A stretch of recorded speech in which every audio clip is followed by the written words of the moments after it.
Yes, what an historic day. The event, the show, was Trump to a T, with the baseball cap in hand, the large posters with the numbers on it, and in the audience the hard hats of the blue collar workers who he says will benefit from this massive juggernaut that he is now pushing through the global economy. The headlines are that there will be two levels of tariffs. A baseline universal tariff of 10% on all countries, which will go into effect on the 5th of April at 12:01 a.m. And then on top of that, specific reciprocal tariff rates for countries that are the worst offenders. That will go into effect on the 9th of April at 12:01. So a little bit more time for those worst offenders, the UK not among them, to work out what they do, whether they retaliate or whether they try to carve out some sort of a deal by removing their own tariffs that they have in place on the United States. About 60 countries make up the worst offenders, as Trump sees it. China, 60 tariffs, according to the United States, charged by China on America, 67%. And so they've halved that. That is what Donald Trump has said that they've done. To be kind, he said. So 34% universal tariffs from China on China by the United States, the European Union 20%. But the key for us, of course, for the UK is what the rate is, and it is a rate of 10% on all goods coming from the UK into the United States. The exception is vehicles, cars, which will be tariffed 25%. So right now in Downing Street, they will be crunching those numbers, absorbing details that they didn't know until the president announced them, trying to establish what now, where now, how the British government responds to this extraordinary development from here, the Rose Garden at the White House. Indeed, Mark, and on one specific example, that of the auto industry, the 25% autos tariff, a Reuters analysis of the tariffs presented tonight suggests they will extend to nearly $600 billion worth of auto parts. That's just one example. Well, Sir Keir Starmer has clearly tackled this quite differently to the European Union. Let's find out how the reaction is from Downing Street now and bring in our political editor, Beth Rigby. What have they said, Beth? Well, Anna, it's been quite a rollercoaster for the government, where they went from the hope that they could avoid tariffs, that they could get that economic deal, to the realisation that that was not going to happen, and then the anticipation of how hard would the UK be hit. And I think tonight in Westminster there is actual relief, because the UK is going to have a 10% baseline tariff, but that is the least onerous of all the tariffs. You saw President Trump there with his chart of the worst offenders, and the UK was well at the bottom of that list. Number 10 sources telling me, as President Trump was in the Rose Garden, that while no tariffs are good and it's not what they want, the fact that the UK has tariffs that are lower than others vindicates our approach. That's a government source. They said it's important because of the big difference between, say, a 20% tariff to a 10% tariff is potential job cuts for the UK. And then where to next? They say we will keep negotiating, keep cool and calm. And again, a reiteration that the UK government, Keir Starmer, wants to negotiate a sustainable trade deal. Of course, we want to get tariffs lowered. Tomorrow, we will continue with that work. Another Whitehall source telling me that the 10% tariff bears up with what they were hearing, that the UK is at least in the friendlies club, as much as that is worth anything when it comes to Donald Trump. Look, here overnight, people will be now number crunching, trying to work out what it means. There is a 25% tariff on cars that could hit with billions on UK exports, and then this 10% tariff. So they'll be crunching the numbers to work out what the fallout is for the economy. But I can tell you, Anna, that despite this being lower than many other countries, it will take a hit to GDP, with forecasts being downgraded probably as we speak as those tariffs kick in. They kick in from tomorrow. And I think now the approach to the government will be to not retaliate, to try and speed up that economic deal in the hope that they can lower that tariff even more with the US. But there will be concessions, for example, a movement potentially on the digital services tax. Will the UK lower that tax? It's worth £800 million a year to the Chancellor.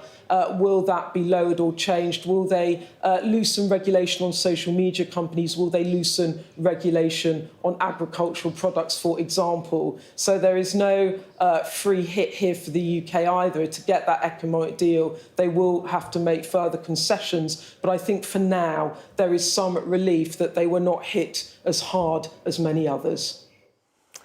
Beth, with that update, thank you. Well, our economics editor, Ed Conway, was sat watching Donald Trump with me. And Ed, your response was, it's all just so massive. So what is your assessment? Well, let me just give you a sense of what we know so far about this. There's still a few unanswered questions, but finally we got the detail on what Donald Trump meant by this Liberation Day. And let me just kind of start by showing you these bars are how high those tariffs, the US tariffs, are on various different countries around the world at the moment, or rather before Donald Trump came into office, and a quick kind of bit of revision on where we've come from so far. So threatened tariffs on Mexico and Canada. They were repeatedly threatened, repeatedly rescinded or lifted, but they might well be back again, who knows. But for the time being, they're gone. We know we got an extra 10% tariffs on China, China 1.0, then another extra 10% tariffs on China 2.0, you might call them. And we're now kind of waiting to find out what happened next. And we finally did find it out.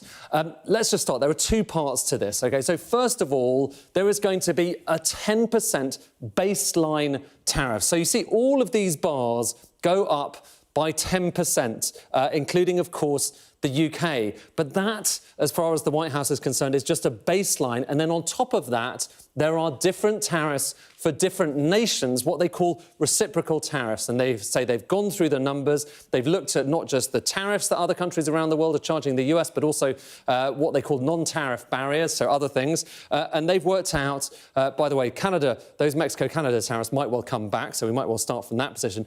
But reciprocal tariffs might push all of these bars, or will push all of these bars up considerably higher. So just look at how the picture of trade and tariffs in the US has changed dramatically as a result of these measures, which are coming in the next few days. And just to give you a few highlights of what we're talking about. So you could look, for instance, over there at China. So China, that's a 34% reciprocal tariff, but it takes the total amount, provided that goes on top of the existing tariff, it takes the total amount up above 50%. And you're talking, when tariffs are going above 50%, that makes any trade very, very difficult and far less likely to happen. So that's China, but you can probably see here, Vietnam as well. And the point here from the White House has been to say, listen, lots of Chinese goods going into the US, but also going through, being Vietnam and Cambodia as well, being conduits for goods to go to America. And the point here from Donald Trump is that the US wants to reindustrialise. And so it's all about trying to make things domestically. But finally, look at the UK, 10% on the UK. And for many people here, obviously, it is a big increase on where things were before, only a few percent, the average rate for the UK. But that goes up to 10%. It is the best rate that anyone has amongst any nations. In fact, the best rate that any G7, any leading economy in the world has, and certainly better than the EU, all of whom are having to pay an extra 20% in total, so 10%, another 10% on top. But even so, all of this will potentially diminish the amount of trade going on around the world and diminish the amount of stuff going into the US. And finally, it's worth just saying, what was the stock market reaction? Well, this decision was made after markets had closed, but we can look at the futures market. This is the NASDAQ futures market, and look at what happened. It went up a little bit after the announcement, and then it's come down quite considerably. So a market reaction there, which implies that when markets open in Asia, and indeed when they were open across the US and Europe, we're going to see some falls to come as people respond to this. Ed, take a seat. I've got another question for you. There is more coming out of the White House right now, senior White House officials, etc. Trump is to sign an order that closes the de minimis loophole. This is according to an aide. Tell us why that is significant and how it might affect a nation like China, for example. So this is on top of all of those things we were showing you. De minimis basically means that for really small, kind of low-value items that are going in and out of countries, a lot of that stuff just isn't charged a tariff. So what is a tariff ultimately? It is just, we're going to charge you 20% on everything that comes into the country, although it's the recipient that actually pays it. But for fast fashion, for items that are going in that are relatively cheap, and this is a big thing for China, you've got companies like Shein who are sending stuff relatively cheaply from Guangdong and different parts of China. Right now, that's not subject to any tariffs. Donald Trump said earlier on, so when he had one of his early we're going to impose tariffs on China, he said, we're getting rid of de minimis. But then what happened was that suddenly, in airports around the US, you were seeing massive big piles of goods that no one was quite sure what to do with, because it's an enormous administrative challenge. And I think that, Anna, is the bigger issue here. Raising all of these tariffs, different tariffs on different countries, and a kind of extraordinary smorgasbord of different numbers we've just seen, and Donald Trump, held up this chart of all of the different numbers, it is likely to just increase the amount of work that it takes for America to collect these tariffs. But the point that Donald Trump wants to make, can I show one more chart, as a bonus thing? But the point that Donald Trump wants to make is that back in a long time ago, the majority of federal revenues came from tariffs. Raising money from tariffs, and right now that line is basically down, close to zero, kind of only a few percent. And his point is always, rather than raising money through income tax, couldn't we raise it again through tariffs? And I'll spare you the next charts, but point out that ultimately that is really, really tough to do. It's really tough in the modern world of 2025 when you have, welfare states, when you have Medicare, when you have, standing armies that are quite expensive. You can't just raise all of your money through tariffs. No one has been able to do that. And so that is the challenge that he's faced with right now. But what he wants to do is to be able to say, we're going to try and reindustrialise, hence all of those tariffs on China, on Vietnam, on Cambodia, and we're going to try and raise a bit of money from it in the process. And I think that's the selling point. But what comes next is the retaliation. We start to hear from, Europe, and we know they're going to retaliate. What comes next is more market reaction. And this is going to roll and roll. Even though we've got detail tonight, we're going to be talking about this for many weeks and months to come. Indeed so. He's talking about $6 trillion of inward investment, isn't he, already, as nations relocate to America, which is his hope, quite clearly. Let's get more reaction then, shall we, around the world from two places which have been in the tariff spotlight. Sky's Europe correspondent Adam Parsons is in Brussels and Dan Whitehead is in Toronto, Canada. Adam, to you, first of all, 20%. What is the likely response from the Europeans?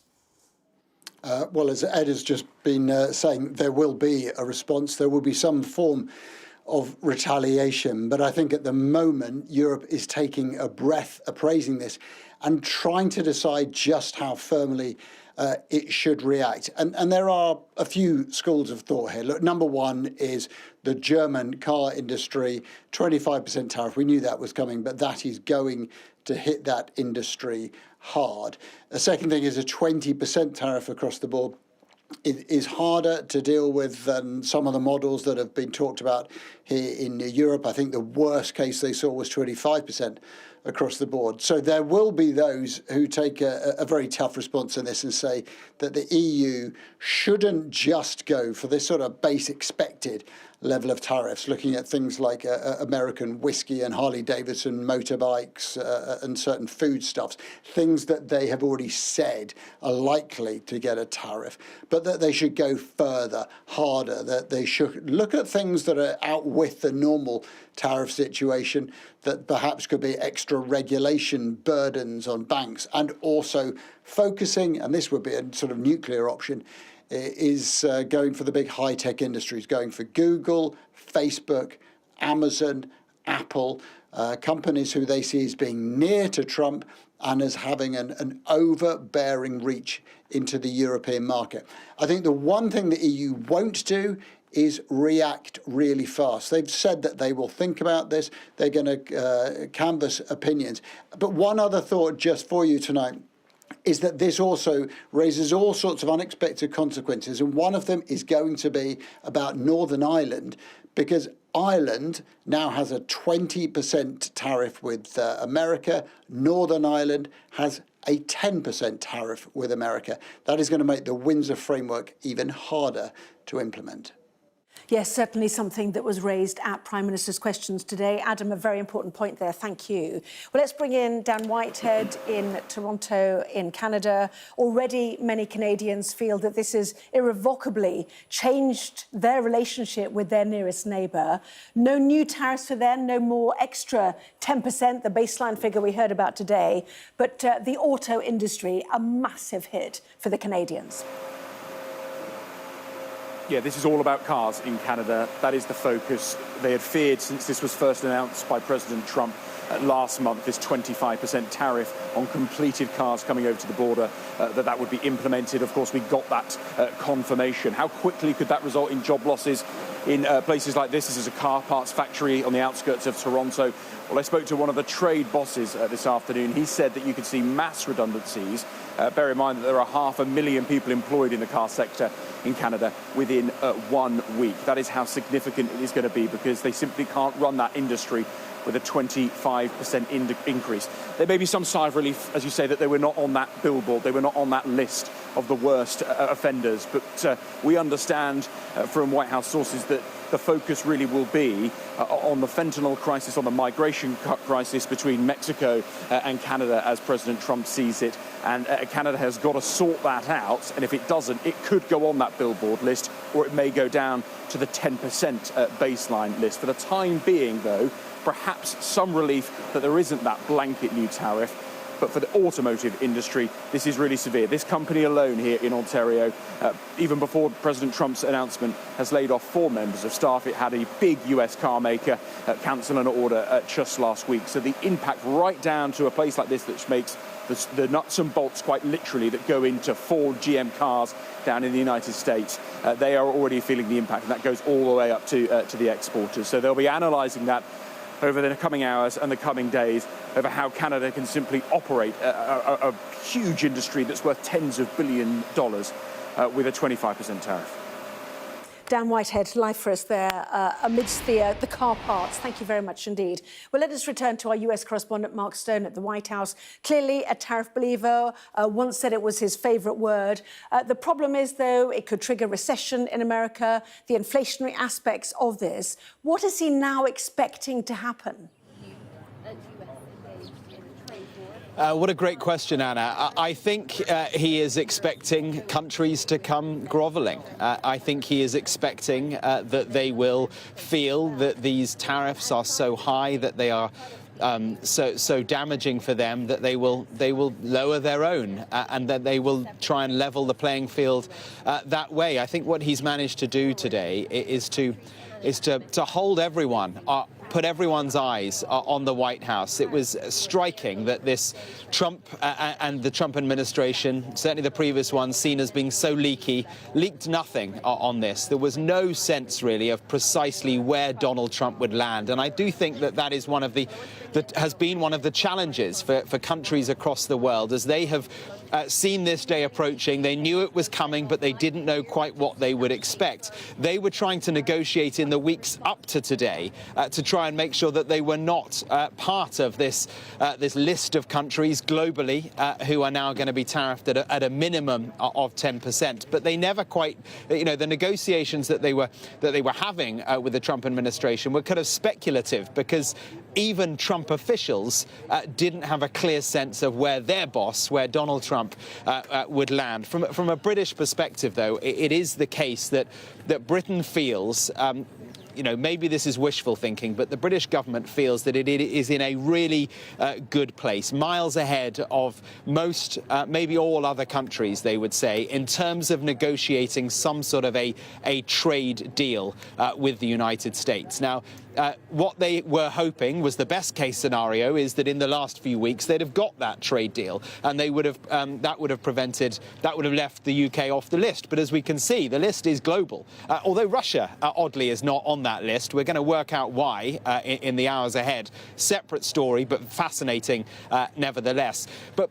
the list is pretty much global. Every country's on the list. So the real objective by the British government was to make sure they weren't on the list. It became very clear, I think weeks ago, but some would say much more recently, that they were going to be on the list. They were going to be hit because Donald Trump likes to seize the moment, his moment, make a big splash. And then from today will be the moment that offers, that bones that they have tried to throw, that the British government and of course all others as well have tried to throw to the Americans that didn't work before today, that now those packages, those offers, and we know that the British government has put in place and put up front offers for Donald Trump, like lowering their own tariffs on American cars, like the digital services tax, all of that sort of stuff. There is a booklet of offers that they will now, with some speed, put to Donald Trump, to the Trump administration, to try and chip away at that 10% tax. But it is also factually the case that Britain is right down there at the bottom, 10%. That's as low as it goes. And I think the British government will take that on a very difficult day as a win.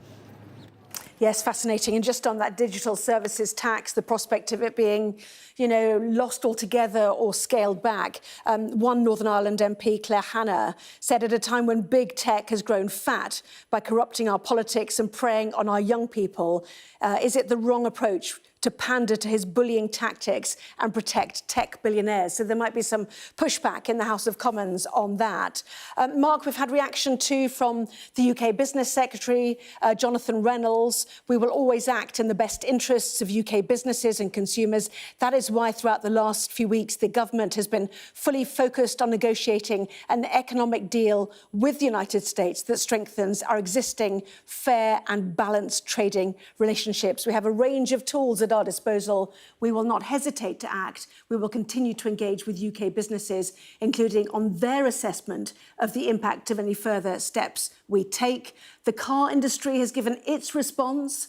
The announcement imposition of a 10% tariff on all UK products exported to the US, while less than other major economies, is another deeply disappointing and potentially damaging measure. And the Conservatives too, Andrew Griffith, Shadow Trade Secretary, saying this is disappointing news which will worry working families across the country. Labour failed to negotiate with President Trump's team for too many months after the election, failed to keep our experienced top trade negotiator, and failed to get a deal to avoid the imposition of these tariffs by our closest trading partner. But the point you're making, effectively, that this is a maximalist position as laid out by the transactional Donald Trump. It is effectively the high watermark to allow negotiations to continue. Yes, I think so. I think it is. And the other point to make is that obviously, naturally, we've been focusing globally on the global reaction. But of course, there is huge reaction domestically as well.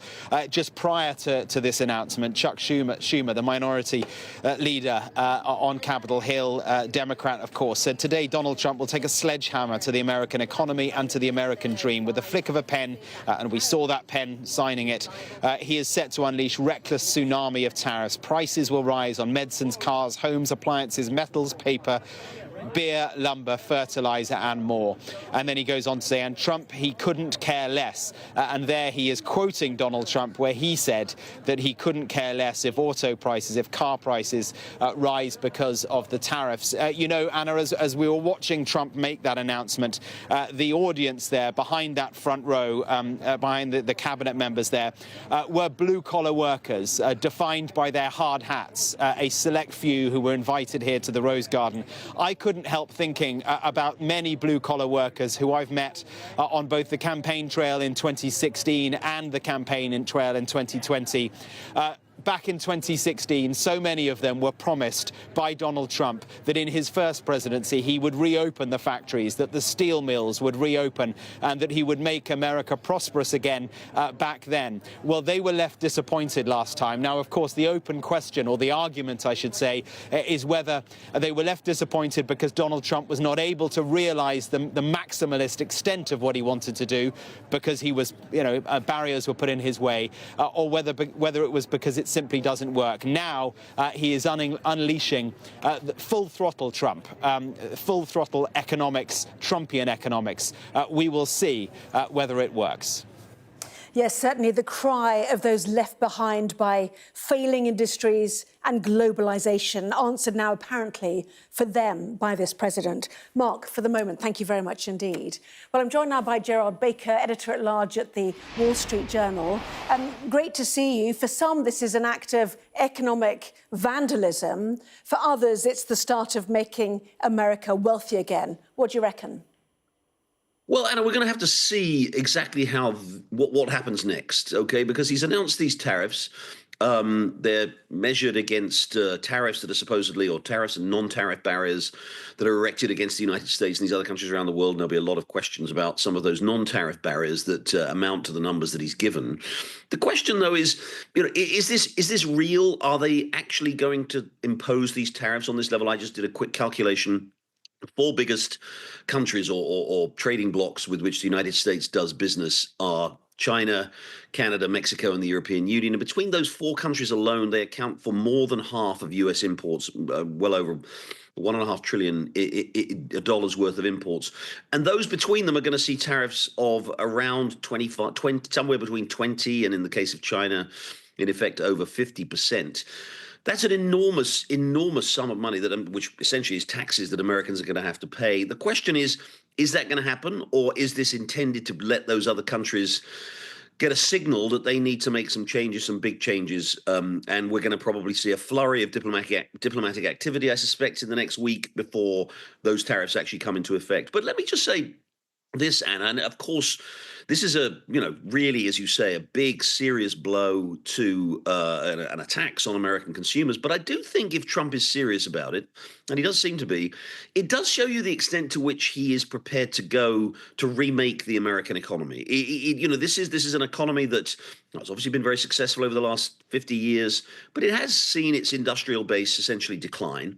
Let me give you one statistic. In the last year, China produced 1,000 ships, 1,000 new ships. In the same year, the United States produced five new ships. A lot of those ships, obviously, for commercial use, but many of them also for military use.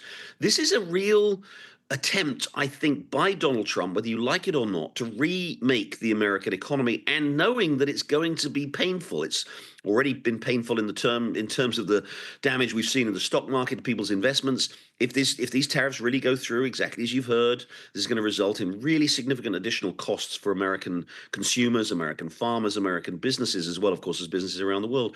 And it will be a real test of Donald Trump, whether or not he really is serious, that he's prepared to tolerate those. But I think as it stands, we have to say this is a president who's decided to remake the American economy, and probably in the course of things, if he goes through with it, remake the world economy, even if it costs significant amounts in the US economy in the short term, and indeed to his popular support. So it's a really big, bold, dramatic, high-risk move, but it does have as its ultimate aim remaking the American economy. Yes, just had a reaction actually from the Irish Taoiseach Micheál Martin. Ireland believes in open and free trade and that the imposition of tariffs is bad for the world economy. I deeply regret the US decision to impose 20% tariffs on imports from across the European Union. We see no justification for this. More than 4.2 billion euros worth of goods and services are traded between the EU and the US daily. Disrupting this deeply integrated relationship benefits no one. They've talked about their pharmaceutical industry, as has India, for example. Generic medicines, according to the US FDA, 9 out of 10 prescriptions in the US are generic medicines. That's a really strong area for India. India exports half of its generic medicines to America. The American people will be paying more for their cancer and diabetes drugs. Do they realise that, do you think? Yeah. Tariffs are not popular. People, polling that's been done here ask people, do they support these tariffs? Something like 2/3 of Americans say they don't, and including even significant numbers of Republicans. So they know what's coming. Look, I think one thing that may have to happen here is that Donald Trump may, if he does go ahead with these tariffs, and because as we talked about this short-term damage that there's no question that there will be, he may have to pursue other economic policies, which he's already planning to do, of course, with tax cuts, that will help and that will protect Americans from the impact, the short-term impact of these tariffs. So we may see, by the way, remember this happened in his first term in 2017 to 2021 when he imposed tariffs on China.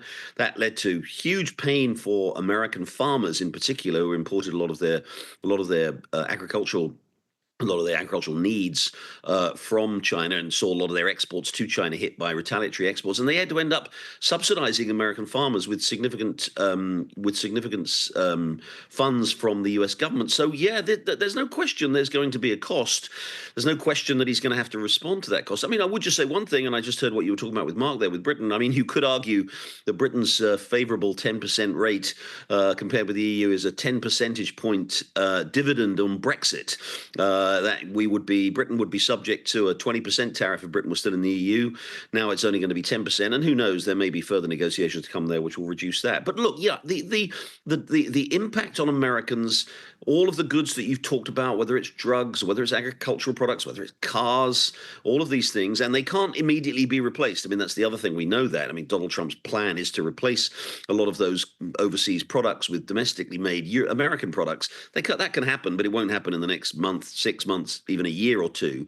So yeah, there's going to be pain, and that's the question, I think, is whether or not Donald Trump is really, as he seems to be, and he's repeatedly said this, we will have to take some pain here in the United States in order to make these changes. And now we're going to see whether or not he is prepared to follow through on that. And just very quickly, Gerard, because I'm running over, he extolled the virtues of making money from tariffs from 1789 to 1913. You know, that was where America got its money from. You know, is it his idea to do away with income tax, make money from tariffs, but thus blowing up the economic world order? He certainly believes that. Of course, it was a very different economy back in those days. The role of government was tiny back in the early days of the United States, even right up until 1913. So you didn't need that much money, and tariffs could produce it. But look, this is also a little bit contradictory with what he proposes. I mean, if on the one hand he wants to bring American production back to America, that presumably means the tariffs. What's going to happen is Americans are going to import much less, and therefore they're not going to pay as much in the tariff. So you can't have it both ways. You can't actually expect to generate huge amounts of revenue from tariffs and at the same time have Americans shift their consumption patterns towards domestic production rather than international production. But we will see. It certainly isn't going to generate anything like the revenue that it used to in 150 years ago for the United States. Gerard Baker, editor-at-large at the Wall Street Journal, thank you very much indeed. And certainly this does appear to be a president now fighting the interwoven global supply chains developed since the end of the Second World War, in large part by America. Gerard, thank you. Well, coming up next, we will take a first look at tomorrow's newspapers. That's in the press preview tonight, joined by the columnist and broadcaster Steve Richards and by Claire Ellicott, Whitehall editor of the Daily Mail. And among the stories we'll be discussing, that breaking news on tariffs. This is the front of The Guardian with the chart. As you can see, Trump hits the UK with 10% tariffs as the US ignites a global trade war. Much to discuss. Back in a moment.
Welcome to the world. Our new podcast, starting now. It's very exciting. Every week, we'll be reporting from the world's trouble spots. We get to hold those in positions of power accountable, and we get to ask the questions that the audience, the listeners, want to know about. And that's why it is so important that people tune in, come along for the road, come along for the journey. It'll be fun.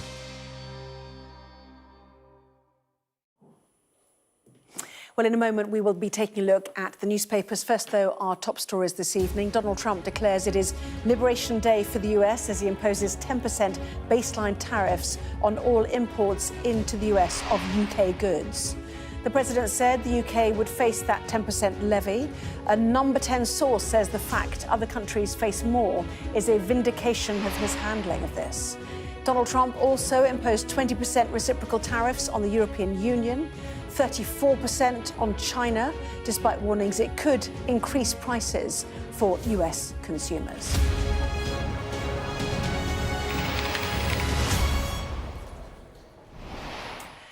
Well, hello there, you're watching the press preview, a first look at what is on the front pages. Time then to see what's making the headlines with the columnist and broadcaster Steve Richards and Claire Ellicott, Whitehall editor for the Daily Mail. Welcome to see both of you. So let's take a look, shall we, at the front pages. Their reaction to Tariffs Day, or Liberation Day, as The Guardian puts it, as the newspaper says the UK has been hit with 10% tariffs. The Telegraph's headline, Trump unleashes tariffs, with a picture of the president holding his chart of so-called reciprocal tariffs for nations around the world. Trading blows, says the Daily Mirror, as fears of a global trade war prompted by the tariff announcement today continue. The Financial Times reports that the UK has circulated plans for European countries to establish a special joint fund to help finance large-scale rearmament across the continent. That's an early edition, no doubt that will change. The Metro says MPs have heard that Heathrow bosses were warned twice about threats to its power supply, days before the fire closed the airport for a day.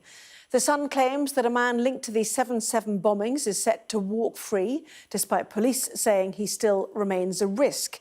And the Star talks of Birmingham's giant vermin terror following the bin strike, claiming members of the public have seen rats the size of dogs.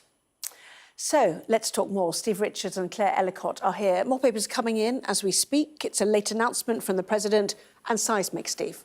Yeah, it's like, what an evening. And around the world, governments will be taking this in, businesses will be taking it in, and newspapers are responding very quickly. We've got a few of the front pages already. It's huge on so many levels. I mean, watching it was extraordinary. It was like a kind of show, as ever with him, and yet this was deadly serious. And in fairness to him, there is a kind of ideological basis to it. He's going to try and revive American manufacturing by making it much difficult for it to be swamped by cheaper imports. That will take, as your last commentator said, time. In the meantime, prices are going to go up in the United States, and there's going to be a global slowdown with this. When he read it out like some sort of game show, the countries, one by one. I was kind of watching, you know, I said, when's he going to get to the UK? Is it being done in alphabetical order? It was like a sort of who's won the Eurovision Song Contest kind of mood to it. And yet in each case, you know, there are all kinds of implications, including for the British government, which is at 10%, although car exports are at 25%. And anyway, it will be part of a global slowdown, which will have an impact on all these countries. So it's huge on so many different levels. I mean, he made the point that this is supposed to be reciprocal. They have made an assessment of what they think the tariffs are being imposed on US imports into their nations, and they've halved them. So his suggestion was it could be worse. Nonetheless, for some of the countries like Vietnam, for example, facing 46% tariffs, which hits American companies. It's a nation that has a $123 billion trade surplus with America, so it's right in Trump's sights. But companies like Nike, they produce 50% of their footwear and 28% of their clothing in Vietnam last year. Adidas, 39% footwear. 18% clothing. So those US companies will also be affected because we now live in this intertwined global world, which was partly created by America post the Second World War, which is the extraordinary thing. He is dismantling that and choosing to do so. Yes, and this is the beginning of a new protectionist era for America. So for so long, the champions of free trade, Donald Trump's tariffs are going to spark a global war. And he's made clear that this may not be the end of it. If countries do retaliate after they get these tariffs, then he will reserve the right to do more. And so many countries around the world will be looking at this and wondering what they do. And so many American companies, as you say, that that produce their goods in other countries. And obviously, Trump's main goal is to make America wealthy again, to get manufacturing back into the US, to get the automobile kind of the industry back working in the US, and that's going to take some time. So these tariffs are going to really hurt in the short time. Yeah, and such strong rhetoric that he used as part of this description. It's throughout the newspapers. For decades, our country has been looted, pillaged, raped and plundered by nations near and far, both friend and foe alike. Our country and its taxpayers have been ripped off for more than 50 years, but it is not going to happen anymore. And it's almost the sort of the clarion cry of those who were in Detroit, in Michigan, one of the battleground states with their failing car manufacturing base, those left behind. But who are they left behind by? By the American government. Well, exactly, and echoes of J.D. Vance's book that he wrote about the left behind. So it all interconnects with this administration.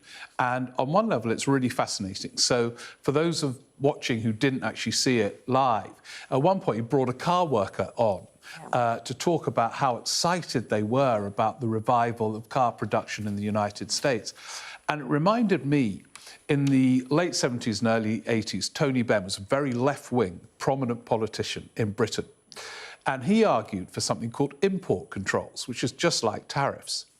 And I went to a rally once as a student, and he brought on a car worker from Birmingham or somewhere who said, look, this is the only way we revive Britain's manufacturing. So Trump, on one level, is quite left-wing. This is sort of interventionism on a massive scale. But he hasn't got patience. And this will take years to produce these car plants and to replace all the imports, which are suddenly going to, frankly, dry up in the United States. Some companies won't bother because they know what they won't be able to sell there. So that whether he has the patience to put up with the short-term inflation hit, the protests from people paying higher prices, you've mentioned some companies who are going to be completely disrupted by this within the United States before we look at Europe, Britain and everywhere else. Indeed, but the numbers are quite extraordinary. So first of all, they're talking about nearly $3 trillion of imports to America, for which they have a $1.2 trillion trade deficit, which means they import more than they export, which is the bit he doesn't like, because that's not winning, is it, effectively? Yeah. Reuters has done an analysis of tariffs on the 25% on the auto industry, which includes the UK, Jaguar Land Rover, or Aston Martin, all those nations that do quite well in America, those companies rather. And Reuters suggests that the auto tariffs will extend to nearly $600 billion worth of auto parts. That's parts. Wow. So, I mean, the numbers are just unbelievable. Huge. And the impact is what then? The miracles at trading blows, nations poised to retaliate. If they retaliate, then he retaliates again. And that's the start of the trade war. The UK is sitting on its hands with its 10%. Jonathan Reynolds, the business secretary, saying that justifies our approach to this. And yet nations like Canada feel betrayed that we haven't supported them when we have the same head of state, the King. I think it's been a very difficult tightrope for Keir Starmer to walk. He's taken a lot of flack for trying to carve out a good relationship with Donald Trump and trying to get the UK exempted from some of these tariffs. Labour will take this as a win, I think, that it's only 10%. It could have been more. And, we have Labour sources tonight, Jonathan Reynolds, saying that this vindicates their approach. Keir Starmer has obviously offered a state visit. He was trying to make Donald Trump sign on the dotted line for an economic deal in June, which I think the president rebuffed. But it's clear that, that has been the tactic of the UK. Try anything to get Trump to lessen his kind of his approach to this. There's also some bits coming out from the White House fact sheets that are being produced. Trump's tariff order exempts gold. Now, that is because gold is being shipped from the UK and Switzerland to New York as fast as you can speak. Yeah, because it's a safe hold, isn't it? It's at near record levels, isn't it? Let's take a look at the Daily Mail as well. Trump's tariff war on foreign scavengers. Brexit Britain is hit with 10% export tariffs, but the EU is hammered with 20% levy by the United States. There you go. There's your Brexit dividend for the Mail. Yeah, but it is, you see, I can understand, of course, number 10 will be relieved it's not higher. But this is transactional. I don't think he thought, well, I've got that letter from the king. It's about the degree to which countries or blocs like the EU were in surplus or in deficit. I mean, he said it, you know, these people are put these tariffs on, so we're going to do this. And although he then described them all as scavengers and all the rest of it, with each country, they're lovely people, lovely people. I like them. And then, right, I'm going to slaughter you with 56% or whatever it was.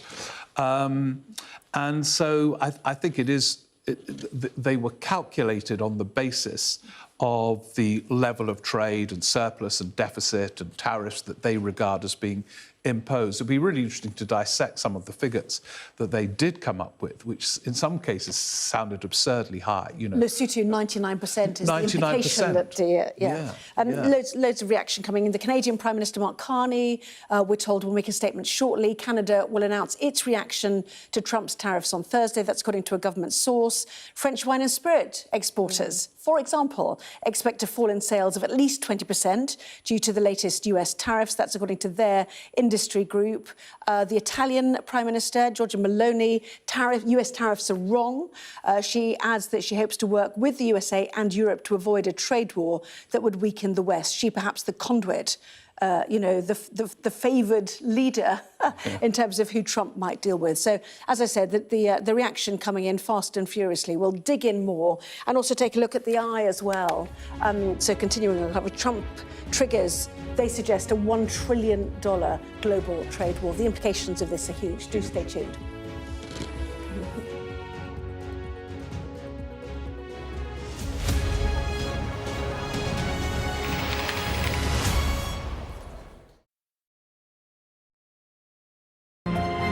I'm James Matthews, and I'm Sky's US correspondent, based here in Washington, D.C.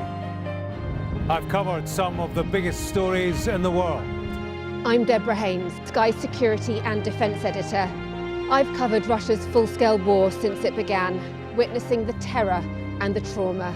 I'm Stephen Murphy, and I'm Sky's Ireland correspondent, based here in Dublin. Sky News, get the full story first.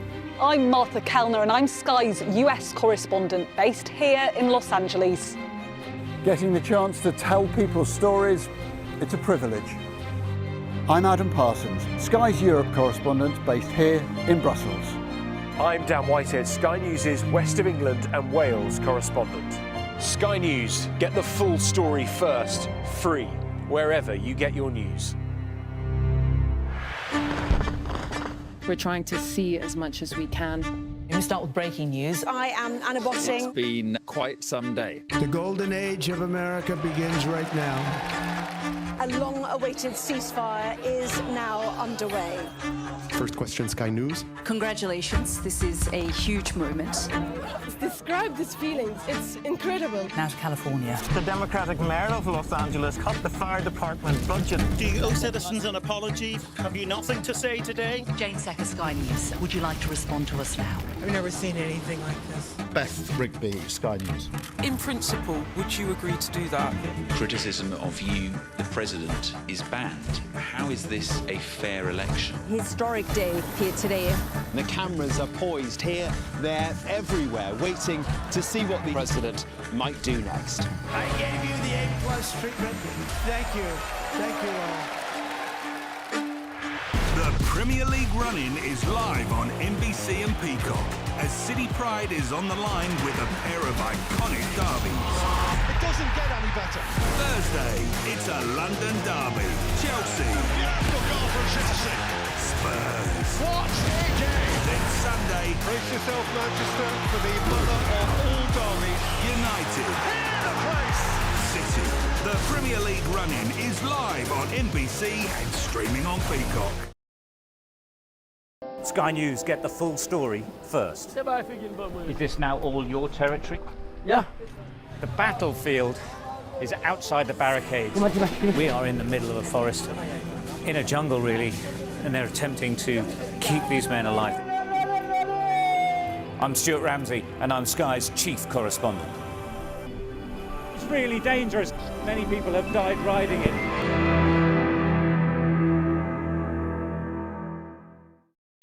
We are under Israeli military restrictions in terms of some of the things that we can film, but it's important to be in there.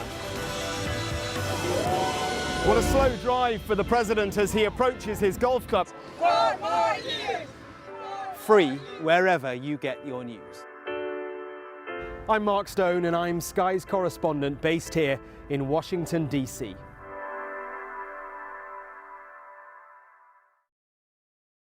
Well, welcome back. You are watching the press preview, joined once again by the columnist and broadcaster Steve Richards and Claire Ellicott, Whitehall editor for the Daily Mail. Our Trump tariff coverage continues because we've got the eye now.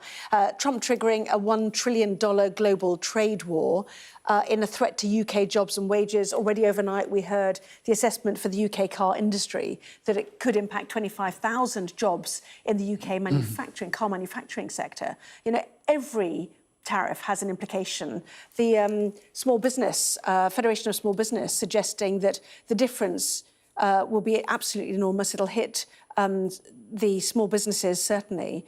And then the UK government suggesting that the difference between 10% and 20%, which is the EU, is thousands of jobs. So, you know, some relief, do you think, from those in Downing Street tonight? And what do we do next to get rid of the 10%? Well, I think they're briefing very heavily that this is a win, but we're going to be affected by what happens in the world. Yeah. There is a possibility that the UK economy goes into recession as a result of this. And you were just mentioning the cars, 25,000 jobs, 1 in 8 UK cars is sent to the US. And you've got the whole luxury market that will be really affected by that. It's going to have a knock-on impact on so much of the British economy. And the very, very fact is that Rachel Reeves was up at the Treasury Committee today, and she was warning that, you know, even if we do get the deal that we want with America, we may not be out of the woods. We would still be impacted massively by any global trade war, and the effects will be felt for years to come. And what happens to Northern Ireland? 10% on one side, 20% on the other side of the border.